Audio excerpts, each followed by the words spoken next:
So if you've ever been thinking about learning to DJ, but you're not quite sure whether now is the right time to start, then this video is for you. I genuinely believe there's never been a better time to become a DJ than today. And in the next few minutes, I'm going to show you exactly why that's true, how much easier it is to get started than it used to be, and exactly why I think learning to DJ is one of the most rewarding hobbies that you can have. So let's get into it.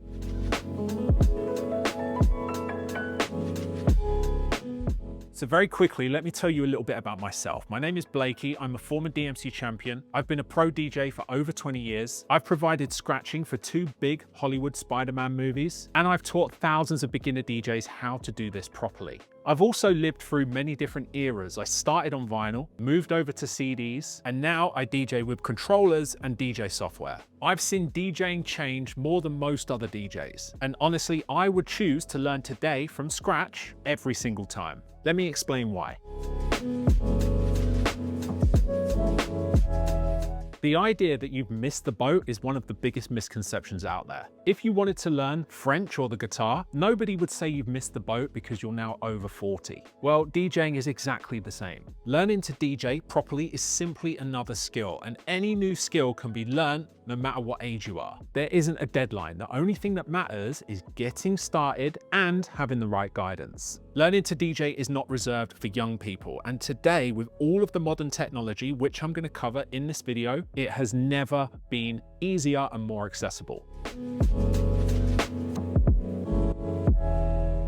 This right here is the DDJ Flex 4 controller from Pioneer DJ, and the amount of things that you can do with this controller is kind of mind-blowing. I started back in the day using vinyl, real records, and that is how I won the DMCs. And trust me, learning to perform a flawless DMC set on real turntables with real records is one of the hardest things I've ever had to do. Whereas today, all you need is a DJ controller like the DDJ Flex 4, but there are a ton of other options even cheaper than this, and you just need a laptop. That's it. And the amount of functionality that you can get out of this setup is mind-blowing. A controller like this is smaller, cheaper, more reliable, and easier to learn. This little controller can do things that I could only dream of when I started back in the late 90s. Back then, all of this functionality would have cost thousands of dollars. Now, it's just a few hundred. And by the way, if you're not sure what DJ equipment you actually need to get started, I've put together this completely free beginner DJ setup guide, which explains exactly what you need and how everything connects. There's a link in the description if you'd like to download it for free.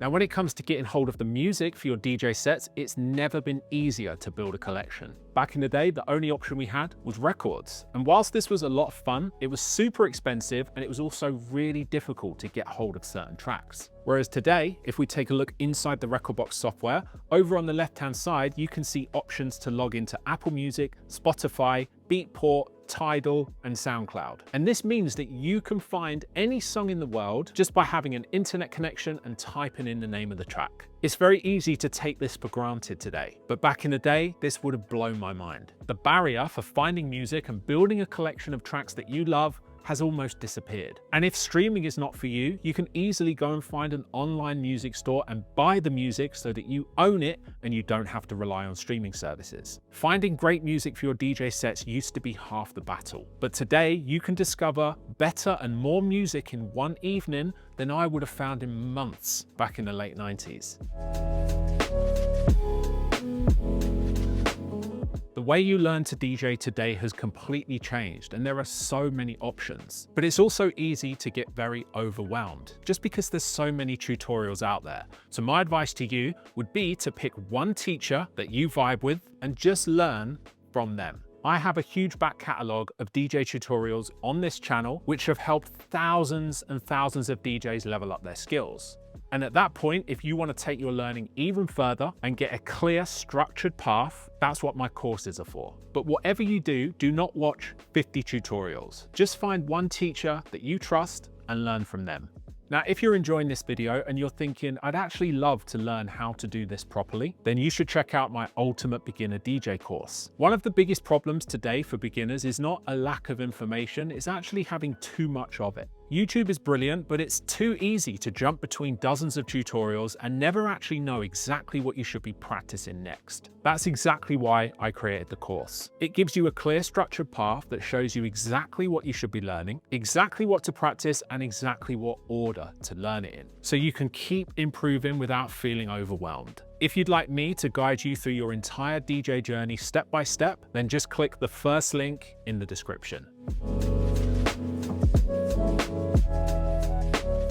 Honestly, DJ software today is outrageous. The things that you can do, even with free versions of software, is mind-blowing. This right here is Rekordbox. This is probably the most popular DJ software on the market, but really they all do the same thing. Whether you use Serato, Virtual DJ, Algorithm DJ, or Rekordbox, you're going to get a pretty similar experience. If I'd had all of this when I first started DJing, I would have thought it was magic. A $300 setup today is way more powerful than the most professional setup from 20 years ago.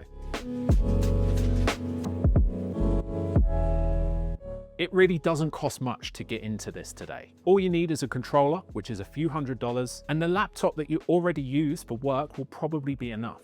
Any laptop from the past 5 years or so should be good. And then you just need a pair of headphones. Any cheap headphones that sit over your head will do. And that's really it. That's all you need at this stage. You could go out and buy more expensive gear, and yes, it will be better than a cheap DJ controller like the Flex 4, but I would actually advise against that unless you've got money to burn. The best thing you can do is get a pretty basic controller and just practice, because expensive gear will not make you a better DJ when you're a beginner. The only thing that will is practice and consistency.